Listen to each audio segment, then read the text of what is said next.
আরে কেক এটা চুরি করে ফেলি। ভাইয়া একটা ঠান্ডার বোতল দাও। কি হয়েছে বেটা, কত আগে থেকে এখানে দাঁড়িয়ে আছিস, কি লাগবে? ভাইয়া আমার কেকটা লাগবে। ঠিক আছে বেটা, দিতাছি। এ না বেটা, আর 200 টাকা দাও। টাকা তো নাই, আমি এদিক দিয়ে স্কুলে যাই, টাকা কাল দিলে হবে। টাকা নাই তো কেক কেন নিবি, এদিকে দে। ভাইয়া কালকে দিয়ে দিব, আমার স্কুল এখান দিয়ে, আর আমি প্রতিদিন এখান দিয়ে যাই। আরে দে আমার কেক দে। আরে ভাইয়া দাও, কালকে দিয়ে দিব, দাও। আরে ভাই দিয়ে দাও, বাচ্চা তো। আরে কেমনে দি, তো যাতে দয়া লাগে তুই 200 টাকা দে। 200 টাকা?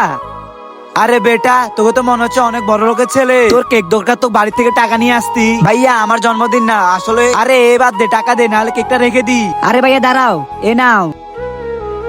এ না বেটা কেক। থ্যাংক ইউ ভাইয়া, এই কেকটার টাকা আমি আমাকে তাড়াতাড়ি দিয়ে দিব। আর আজকে তোর বার্থডে না, তাহলে কার বার্থডে? আচ্ছা দেখি আসি। এ না বোন কেক, আর হ্যাপি বার্থডে বোন। আরে কেক, ধন্যবাদ ভাই। আরে বেটে দাঁড়া, এই বাচ্চাটাকে যাকে তুই কেক দিছস। ভাইয়া একটু আগে যখন আমি এখান থেকে যাচ্ছি, তার আগে তোমরা তো অনেক ভিডিওতে লাইক সাবস্ক্রাইব করছো, আজকে দেখি আল্লাহর জন্য কজনের মন থেকে পরিষ্কার করে লাইক এন্ড সাবস্ক্রাইব করে। আমি তো মন পরিষ্কার করে এমনকি ভালোবেসে আল্লাহর জন্য লাইক সাবস্ক্রাইব করে দিছি। মা বাবা উঠো না, আজকে আমার জন্মদিন, আজকে আমি কেক কাটমু। গত বছরের জন্মদিনে ধুমধাম ভাবে পার্টি করছো, এবছরও আমি ধুমধাম ভাবে পার্টি করতে চাই। মা বাবা উঠো না, আমাকে কেক কিনে দাও। বোন দাঁড়া, আমি তোর জন্য কেক নিয়ে আসছি।